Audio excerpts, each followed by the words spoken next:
यानंतर आपण नाशिक भागामध्ये जाऊया। नाशिकमध्ये जिल्हा परिषदांसाठी दुसऱ्या टप्प्यातच मतदान होणार आहे। उत्तर महाराष्ट्रातील जिल्हा परिषदांची अधिक माहिती देण्यासाठी पुन्हा एकदा सागर वैद्य आपल्यासोबत आहे। सागर, महापालिकेचं तर आपण पाहिलं, मात्र जिल्हा परिषदांचा विचार करता राजकीय बलाबल किंवा राजकीय परिस्थिती कशी असेल?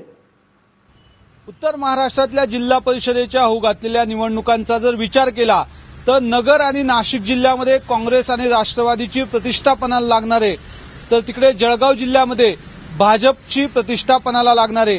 कारण गेली 15 वर्ष सातत्यानं नगर आणि नाशिकमध्ये काँग्रेस राष्ट्रवादीची सत्ता आहे, तर तिकडे जळगावमध्ये भाजप आणि शिवसेना युतीची सत्ता आहे। नगर जिल्ह्याचा जर विचार केला तर 73 पैकी जवळजवळ 60 जागा या फक्त काँग्रेस आणि राष्ट्रवादीच्या ताब्यात आहे। साहजिक आहे, गेल्या 5 वर्षात जे काही बदल घडले त्याच्यानंतर आता सत्तेत आल्यावर भाजपने या जिल्ह्यामध्ये हातपाय पसरायला सुरुवात केलेली आहे।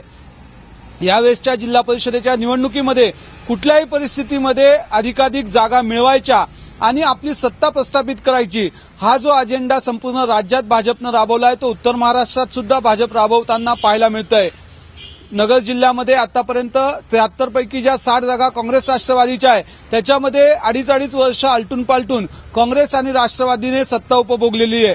परंतु आता नवीन समीकरणांमध्ये अनेक नेत्यांचं भाजपमध्ये इन्कमिंग झालेलं आहे आणि त्याच्यामुळे या ठिकाणी प्राध्यापक राम शिंदे हे आपली प्रतिष्ठा पणाला लावतील आणि काँग्रेस आणि राष्ट्रवादीला यासाठी आपली इथली सत्ता टिकवण्यासाठी संघर्ष करावा लागू शकतो। नाशिकचा जर विचार केला तर गेली 15 वर्ष सातत्यानं राष्ट्रवादीची या ठिकाणी एक हाती सत्ता राहिलेली असं म्हटलं तरी अतिशयोक्ती ठरणार नाही। परंतु सध्या राष्ट्रवादीचे नाशिक जिल्ह्यातील जे सर्वेसर्वा आहेत छगन भुजबळ हे जेलमध्ये आहेत आणि त्याच्यामुळे नेता नसलेला हा पक्ष सध्या या ठिकाणी आपलं अस्तित्व निर्माण करण्यासाठी आणि टिकवण्यासाठी धडपड करताना पाहायला मिळतोय।